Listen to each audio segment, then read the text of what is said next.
নামাজ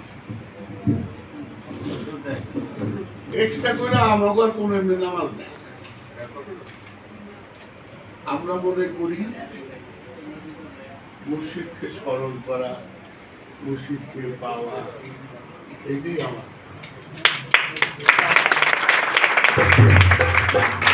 এটাই আমাদের ইবাদত।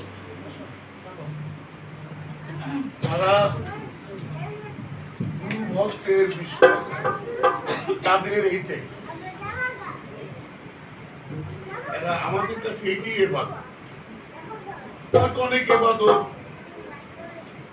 মসজিদে গেলে মনে করে হয়, কাবায় গেলে মনে হয়, কেউ তাবলিগে গেলে মনে হয়, যার যেভাবে।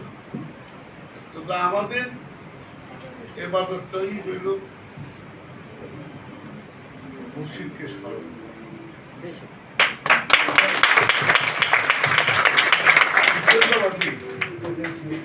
আচ্ছা, হ্যাঁ, আপনি যাও মা।